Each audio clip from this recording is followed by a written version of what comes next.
Wall Street Williams. And hey, man, listen, on the Motivate podcast show, we always say less, but we definitely want to believe for more. I know it's kind of late for some people in some areas. Some people are getting ready to go to bed. Others are just getting up. And I'm just really excited and talk to continue our conversation about having the same spirit of faith, which is important. But I want to, before I get into that, I want to make a statement that I believe, I don't think, I know to be a truth. And that is this, that our performance in life is a prophecy of the way that we practice in life. Our performance in life is a prophecy to the way that we practice in life. Our performance is a prophecy of the way that we practice in life. How do you practice in life?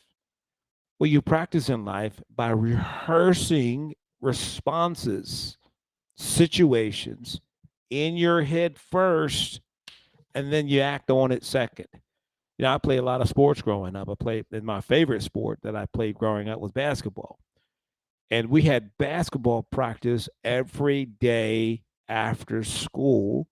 And depending on the game that we were getting ready to prepare for, the team that we were going to play, we would throw in a few Saturday morning practice. Our coach would have us at practice Saturday morning, 8 o'clock, 9 o'clock on a Saturday morning. Think about this. Monday, Tuesday, Wednesday, Thursday, Friday, we practice. Monday, Tuesday, Wednesday, Thursday, Friday, we practice after school. School got out somewhere around 3:15, 3:30.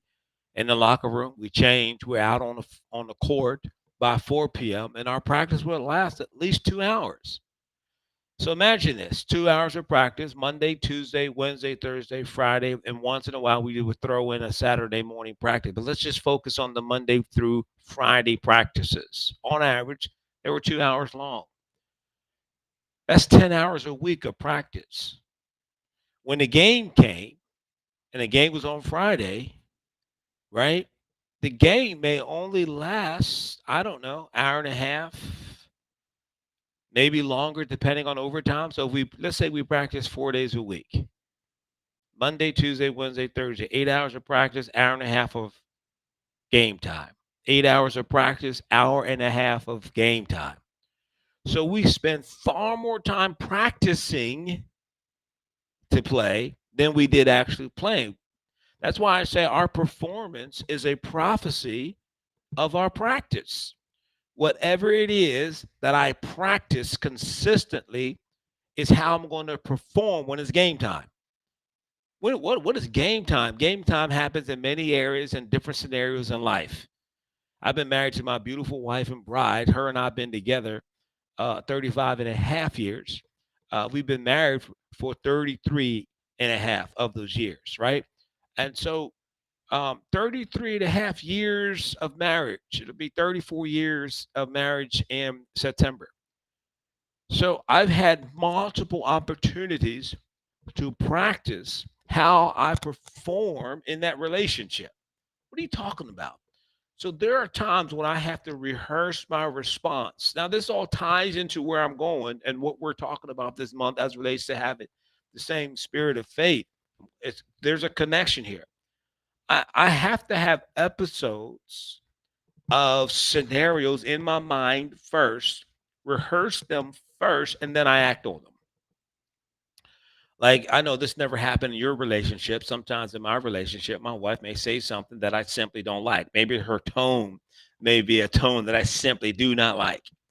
And so at that moment, I have an opportunity. I can respond to the tone. I can respond to the ways, the words that she spoke, or I can look at the heart of the conversation. And then on the canvas of my imagination, in my mind, I can go to the end of the conversation. If I say this, that may happen. Is that the result that I want? No, it's not. So then I should say this because this is the results that I want. You understand what I'm saying? So performance in life is a prophecy of the way that we practice. And the way that we practice is tied to what we believe. We act on and we perfect anything that we innately believe. And so when I talk about having the same spirit of faith, here's the connection. The scripture says in 2 Corinthians 4:13, that and since we have the same spirit of faith, according to what is written, I believed, and therefore I've spoken. We also believe, and therefore we speak. We have the same spirit of faith. The same spirit of faith. When I say the same spirit of faith, now in this context, the Apostle Paul is writing, but when I talk about the same spirit of faith, the spirit of faith that raised Jesus from the dead, the same spirit of faith that causes Jesus to do the miracles that he did. Now, so what is faith? So according to Hebrews 11, chapter 3, it says, now faith, chapter 1, now faith is the substance of things hoped for. It's the evidence. Evidence simply means conviction of things not yet seen. Faith is the substance of things hoped for, the evidence of things. Evidence means conviction of things not yet seen. Now, I love the word hope that's nestled in the center of this word, this particular scripture about faith. It says, now faith is substance of things hoped for. Now faith is substance of things hoped for. Hope simply means to have a strong desire and or an expectation for something. I mentioned in my relationship with my wife, we've been married for 33 and a half years. We've been together for 35 and a half years. Now hear me, Frank, hear me good. There have been times during those 35 and a half years that I did not act on, or my hope or my expectation was something different. I never forget this one time I said to my wife, we're sitting down, we're wrapping Christmas gifts. Our children at the time were small. We're wrapping Christmas gifts. And I just stopped and looked. I said, man, you really like to talk, don't you? I thought that was conversational. I thought it was conversational. It wasn't. I got that look. Fellas, you know that look. I was like, oh, snap. I think I said something I shouldn't have said, right? But so now faith is the substance of things hoped for. Hope simply means to have a strong expectation and a desire for. Let's just park right there for a moment. What is it that you have a strong expectation and or desire for in life? What is it that you are strongly expecting? Because here's the reality, friend. We don't get what we want in life. We get what we expect in life. We don't get what we want in life. We get what we expect in life. Whatever it is that I have an expectation for, chances are those are the things that I'm going to get. If this was a live conversation, there were 1,000 of you in a room, and I was doing this example. I would do this example, and typically the example goes like this: how many of you would love to have 500 million? The lottery is 500 million. How many of you would like to win 500 million? How many would like to have 500 million? 1,000 people in the audience. I'm telling you, I've done this 100 times. 100% participation. Every hand goes up. I would love to have $500,000, $500 million, right? And then I take the next step. Okay, put your hands down. The next question is, how many of you went out and bought a ticket consistently? Almost always between 1 and 3% of the audience actually went out and purchased a ticket. So out of 100 people, 1 or 3 people bought a ticket. Out of 1,000 people, 10 or 30 people purchased a ticket. What's the point? Even though 100%, everyone in the room would love to win, would love to have $500 million, a small percentage of them acted on what they were hoping. Am I making sense? If you have an expectation to win, then you would have acted on that expectation. You would have purchased a ticket. So now faith is the substance of things hoped for. It's faith produces substance. Faith produces substance. Faith produces substance. But the substance that faith produces is a substance, is something that I have an expectation for. I cannot expect one thing and something else show up. I cannot expect to have a healthy, loving relationship with my wife and act contrary to that, because something else is going to show up.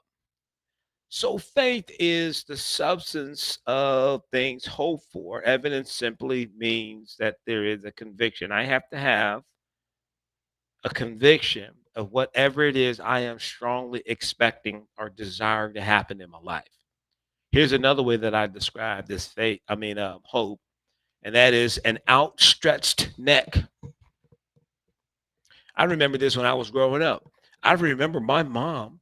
Um, I remember for Christmas, man, Christmas time coming, and you've been putting in your order.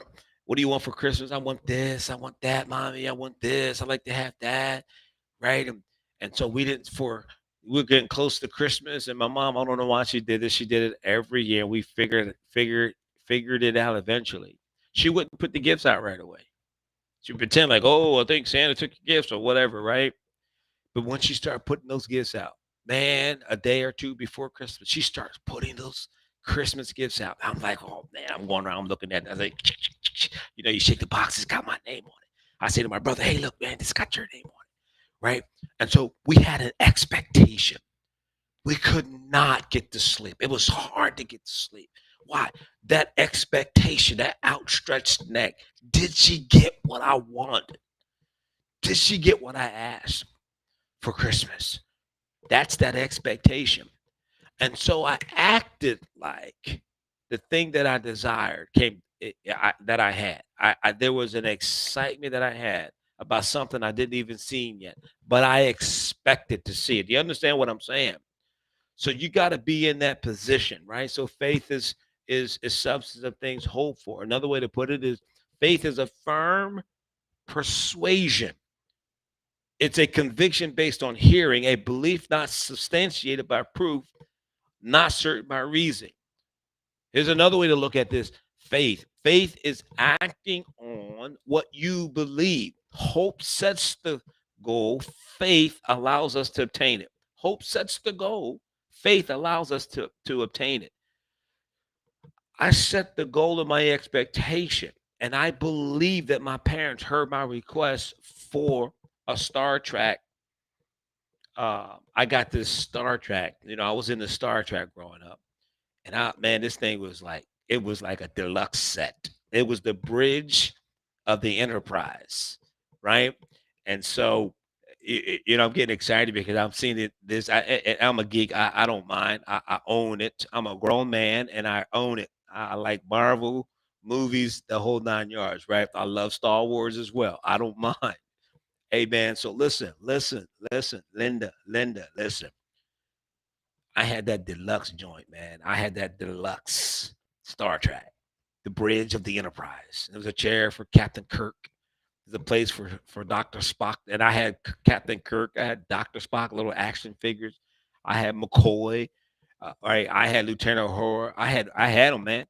And then there was then the transformer. I mean, the transporter. Remember that?